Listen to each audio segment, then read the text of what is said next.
Welcome Bloomians, welcome to my channel Shri with Bloom. আশা করি তোমরা সবাই খুব ভালো আছো, আমিও ভালো আছি।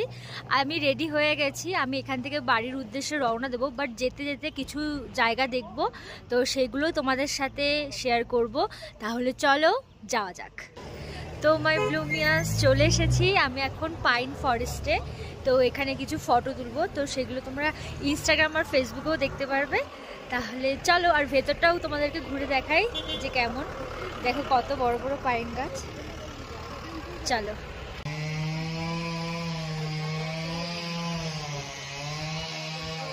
চারিদিকে পাইন সারিতে ভরে আছে, আর ওদিকে একটা পাইন গাছ পড়ে আছে যেটার কাটার আওয়াজ আপনারা পাচ্ছেন। এই দেখুন কি সুন্দর। এখানে দেখার আর কিছুই নেই, শুধু পাইন গাছই আছে। তো আমরা যাব পরবর্তী যে জায়গাটা আছে সেখানটাতে। তো দেখে নিন, চারিদিকটা শুধু পাইন গাছে ভরা। দেখুন কি সুন্দর, দারুণ লাগছে। এখন আমরা আছি সীমানা ভিউ পয়েন্টে। তো মাই ব্লুমিয়ান্স, এখন আমি পাইন ফরেস্টের ওখান থেকে এখন এসেছি সীমানা ভিউ পয়েন্টে। আর শুনেছি এখানে নাকি নিচে একটা নেপাল বর্ডার আছে, মানে নেপাল বর্ডারটা নিচেই আছে। তো যাই হোক না কেন, এখানে একটা ছোট্ট মার্কেট আছে আর কিছু শপিং লেপ্ট জগৎ থেকে চলে গিয়েছিলাম সীমানা ভিউ পয়েন্টে, কিছু শপিং করেছিলাম। কিন্তু সেই শপিং এর ভিডিওটা তোমাদের সাথে দেখাবো বলেও দেখাতে পারলাম না, কারণ বাড়ি যাওয়ার একটা তাড়া আছে। তো সেই জন্য যেহেতু ট্রেনটা ঠিক টাইম মতো যাতে আমরা পাই, সেই হিসেবেই আমরা তাড়াহুড়োটা করছিলাম, তাই জন্য ভিডিওটা সম্পূর্ণ করতেই পারলাম না। তাই গাড়িতে যেতে যেতেই তোমাদের সামনে কিছু কথা বলছি। এই দার্জিলিং এর ভিউ দেখে আমার তো মন পুরো শান্তি হয়ে গেছে। এত সুন্দর ভিউ আমি শুধুমাত্র টিভিতে মোবাইলেই দেখে যেতাম দার্জিলিংটা কেমন। যখন সামনাসামনি নিজের প্রথমবার দেখলাম, অনুভূতিটা সত্যি বলছি দারুণ ছিল। যারা পর্যন্ত এখনো যাওনি দার্জিলিংয়ে, তারা কিন্তু একবার ঘুরে আসতেই পারো এই জায়গাটাতে। তোমাদের দেখতে পাবে যে পুরো একদম হোমস্টে থেকে, যেহেতু কাঞ্চনজঙ্ঘাটাও আমি দেখতে পেয়েছিলাম, তাই জন্য আমার তো আরো ভালো লেগেছিল। আমরা তো নভেম্বর মাসে এসেছি, দেখুন কত সুন্দর ফুল হয়ে আছে রাস্তার ধারে দুপাশে। এরকম প্রত্যেকের বাড়িতে লাগানো আছে গাছগুলো। তা বাদেও রাস্তার দুপাশে এরকম গাছ তো সারি সারি রয়েছে। তাই দেখে তো মনে হচ্ছে আমি কোনো ফুলের বাগানে চলে এসেছি। যেহেতু শীতকাল এখন, তো ফুলগুলো তো আরো সুন্দর করে তার শোভা বৃদ্ধি করছে এই দার্জিলিং এর বুকে। আমার তো দেখে আরো বেশি ভালো লাগছে চায়ের বাগানগুলো। না আবার কবে যাব, তাই মন ভরে প্রকৃতিটাকে দেখছিলাম।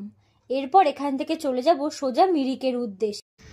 এই যে এটা হলো মিরিকের লেক।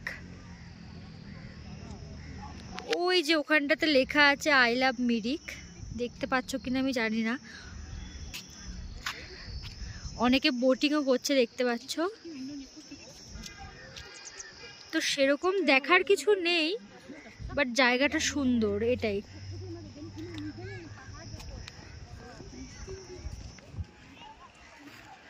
মাই ব্লুমিয়ান্স, আমি বলেছিলাম যে ওখানে আমি একটু কিছু মার্কেট দেখাবো, বাট মার্কেটটার মধ্যে কেনাকাটি করতে করতে আমার টাইমই হয়নি।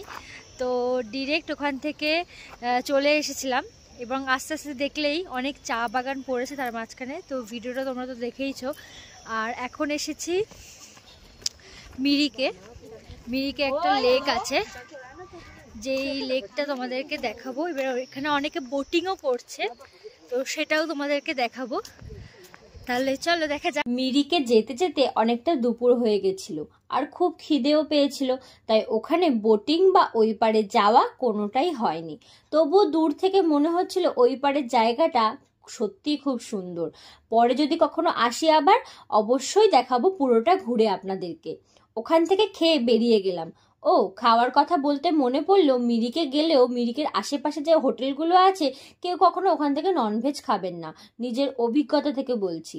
পথে যেতে যেতে দেখলাম হনুমানের দল সারি সারি রাস্তার দুপাশে বসে আছে। মনে হচ্ছিল বলছিল আমাকে, আবার এসো।